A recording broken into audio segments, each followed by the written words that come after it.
voltaic cell is one that converts chemical energy into electrical energy.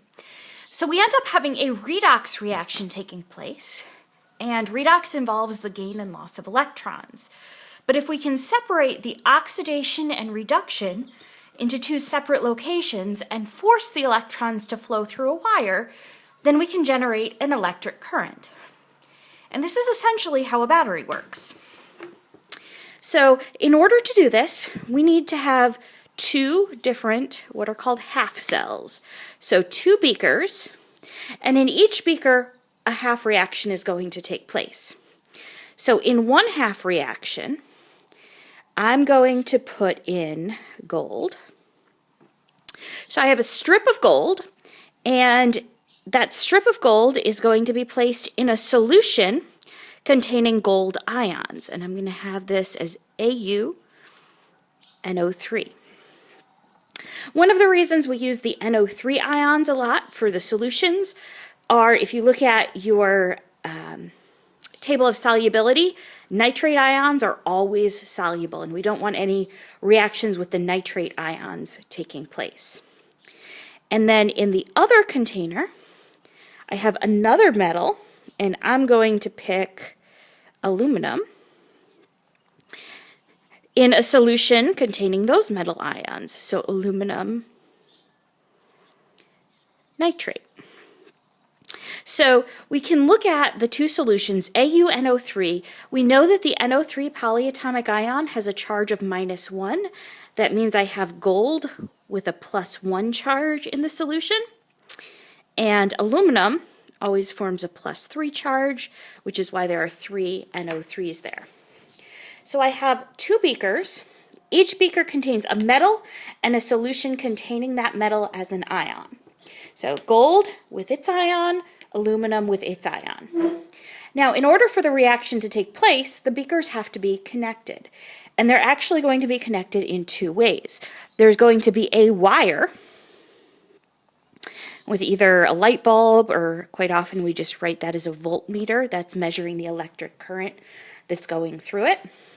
Or technically it's measuring the voltage, but that indicates that a current is flowing through it. That could be a light bulb or your iPod or whatever it is that you're trying to run, as long as there's a high enough being produced from the reaction. The electrons are going to flow through the wire. But in order to have an electric current, we can't have a non-complete loop. We have to have a complete circuit. So whichever direction the electrons are going, we have to have charge being able to flow in a complete loop, whether this way or this way. That means the beakers need to have another connection between them, and that's going to be a salt bridge. And a salt bridge is a U-shaped tube that is filled with a salt. And remember, a salt can be any ionic compound that's not an acid or a base. Quite often we use NaNO3 in the salt bridge, simply because both sodium and nitrate are always soluble, so they're not really going to mess up the reaction in any way if they end up in either of those beakers. So whatever that salt is made out of doesn't really matter in terms of the equation that's taking place. It just matters that they're non-reactive with the other ions that are in our system. Now, the first thing we need to do is figure out, well, which is going to be oxidized and which is going to be reduced. We have gold and we have aluminum. Now, technically, I could write an oxidation reaction for gold and an oxidation reaction for aluminum, a reduction for gold, a reduction for aluminum. I could write it either way.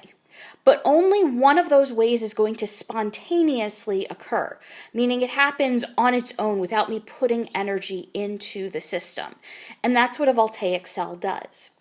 So what we're going to do is look at table J of the reference table, which gives us the activity series.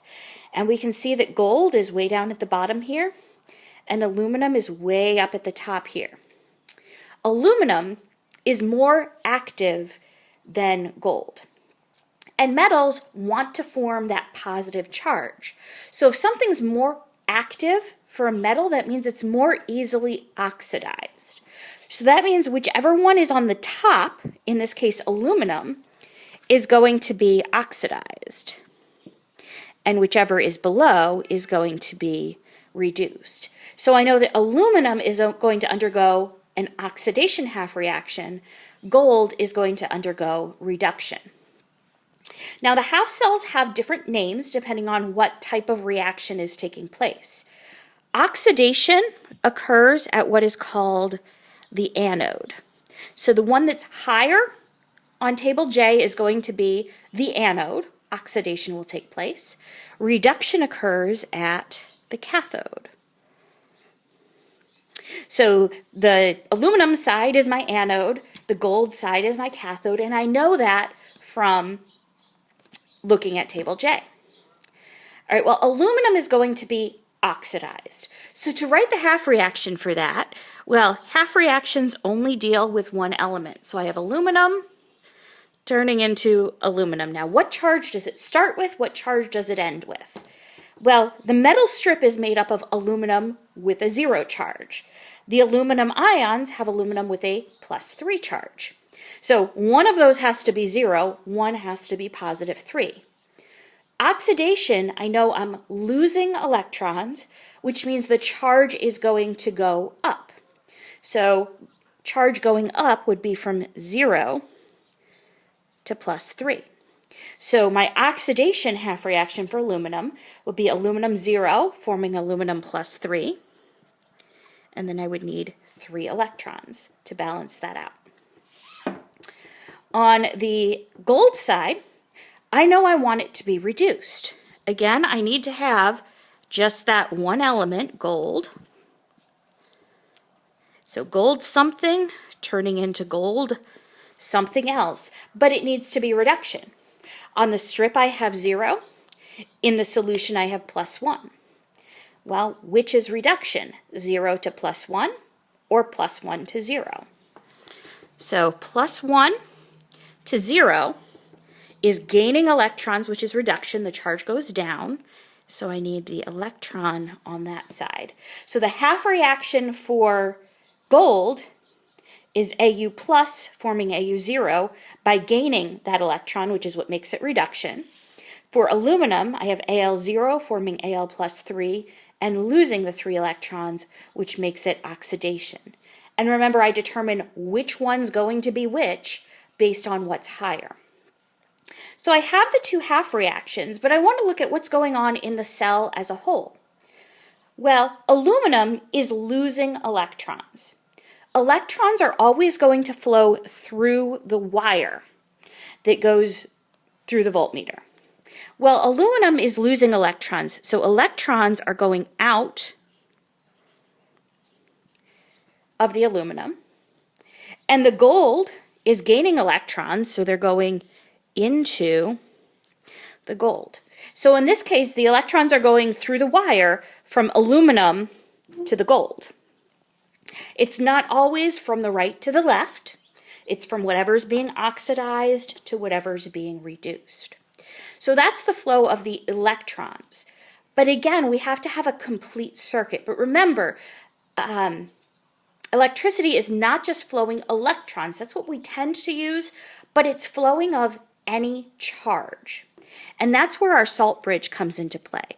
The salt bridge is made up of a salt, which has positive and negative ions in it. And those positive and negative ions are free to flow.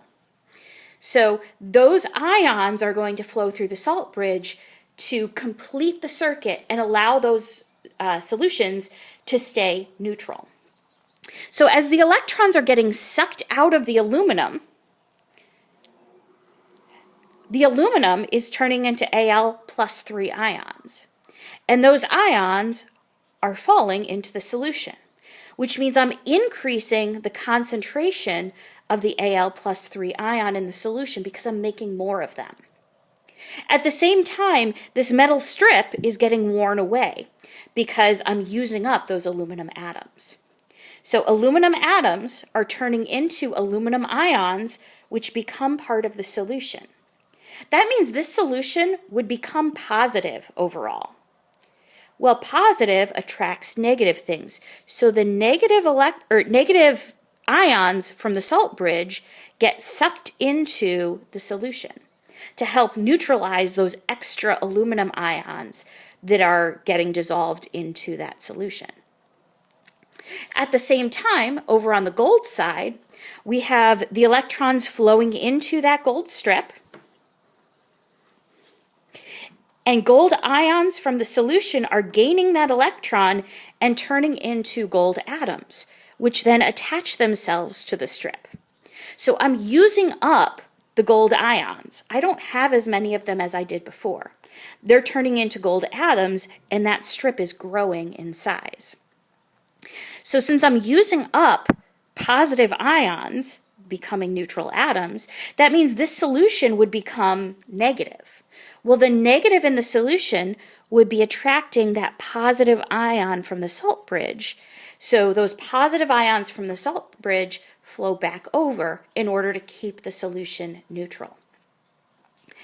So when you're looking at a voltaic cell, look at the elements that are involved in the reaction. Look on table J. The one that's higher on table J is going to be oxidized. The one that's lower is going to be reduced. Then look at the charge of that ion in the solution, which you can tell based on the cation, you can tell the charge of the cation based on the anion, or sometimes it would be given to you. So look at which is the one you're looking for, 0 to that charge or that charge to 0, in order to be the oxidation or the reduction half reactions. Electrons will always flow through the wire, and they'll go from the thing that's being oxidized because it's losing electrons into the thing that's being reduced because that needs to gain electrons. The one that is losing electrons, the atoms are turning into ions, so the concentration of the ions is going to increase, and the size of that metal strip is going to decrease as those atoms are getting used up. Where reduction is taking place, I have ions turning into atoms.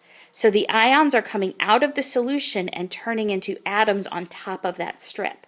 So that strip is going to increase in size as I'm forming more ions on it, and the concentration of the ion is going to decrease because those are getting used up.